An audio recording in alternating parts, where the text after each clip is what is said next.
is to try to get the best out of you, to get you to arrive on site on a daily basis, enable you to think as clearly as you can, be emotionally strong as you can, so that you can get the best out of your game every day.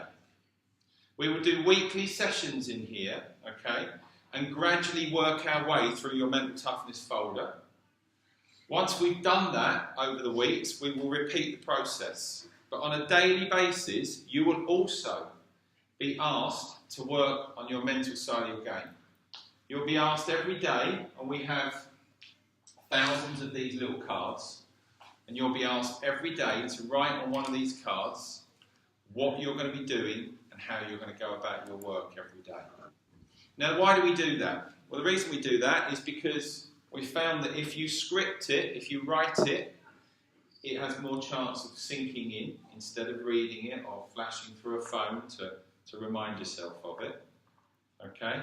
And also, if we can get you to practice how you want to be on a daily basis, we have more chance to help you become that. But the journey you're going to go on is a little bit different to maybe what you've had in the past. So you're not going to get a generic lesson. So I'm not just going to stand here and say, right, you have all got to stand on the first tee, stand up straight, think in a certain way. Each of you are individuals. Each of you is going to have your own journey. And over a period of time, once we've run through the work, you'll see how that becomes a very personal journey for you. At any point, you are able, because the coaches sit in the room while I deliver this, so they understand it as well, and will understand where you are. At any point, you are able to approach a coach, ask them if they feel that what you are working on is correct. Okay? Do you need to change it? Ask their advice, ask their opinion, tell them where you feel you are with what you're doing. Okay? And they can adjust that on what you're working on. So you can see over a period of time, this becomes very specific to what you're currently doing in your game. So very simply, we're going to try to discover a state of mind and emotions that define your best performance, your ideal performance state, which we're going to start with today. Examine why some athletes are able to consistently perform at their highest level and experience long, successful, fulfilling careers. Investigate your source of motivation for competing. So we're going to try and find out why you actually play golf. Okay? Formulate a personal life mission that guides your thoughts and behaviours. So I'm going to help you try to understand why you act a certain way that you do and why you think the reason you do when you're on the golf course. Analyse your weaknesses, barriers, faulty beliefs and mindsets that compromise your ability to compete. So we're going to actually break down what you're currently doing. Generate a new way of viewing any challenge you face as exciting and surmountable. So we're going to try and help you actually get excited about trying to beat these problems instead of running away from them. Design a specific, practical and individualised training program to achieve your ideal performance state control. And build world-class competitive skills to sustain your ideal performance state when it matters most. And when does it matter most? When you're under competition. Okay? But in order for it to take effect in competition, here's the bit I would like to add. You are going to need to realise that you need to become that person on a daily basis. The ideal athlete. So the ideal athlete has great technical skills, great athleticism, so in other words, they've got great body and movement for what they're trying to do, and they are a great competitor. Okay? Would you all agree with that?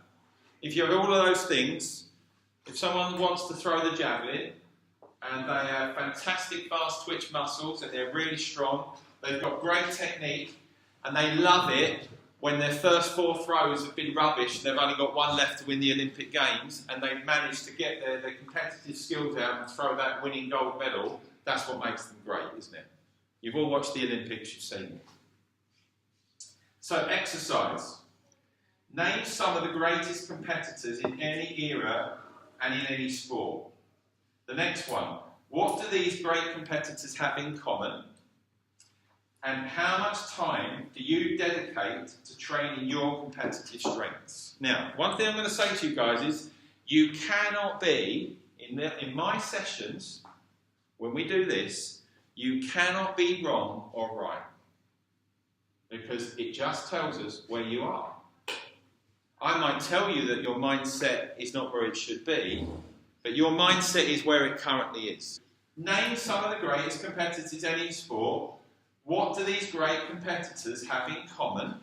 Okay, so what do you think that they do? What makes them great?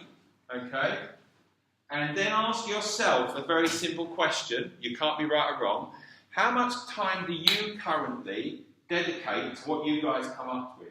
So, who's got the first answer? Who's a great competitor? Let's go golf. Come on. Who do we love? Nicholas. Jack Nicklaus. Brilliant. I mean, look, mine was Ernie. I love Ernie Els. Brilliant. Okay. Who else have we got? You've got other sports as well. You've got footballers. You've got Ronaldo, haven't you?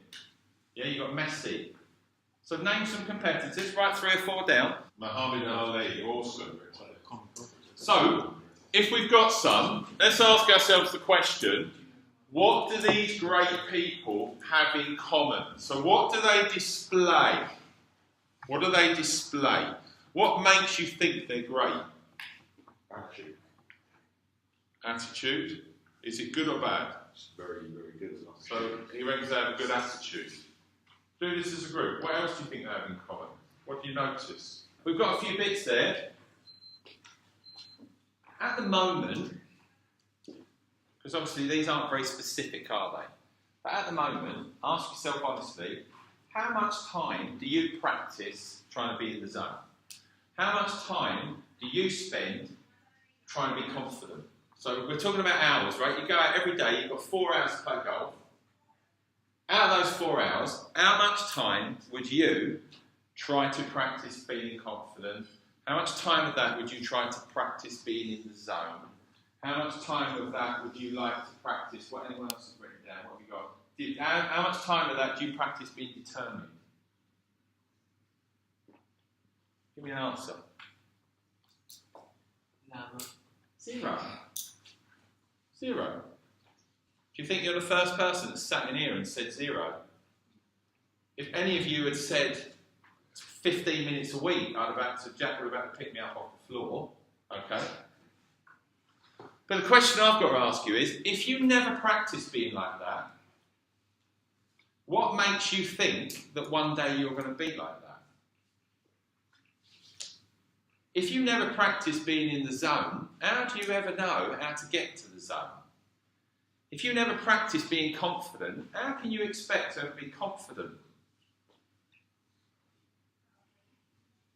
Because what you're going to learn is that these things are not natural, they are a learned skill.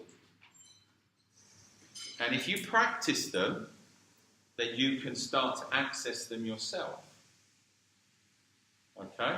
Now that might be a little bit different, or a flip side to maybe what you thought or what you've heard before, but that is the fact. They are not natural, they are a learned skill.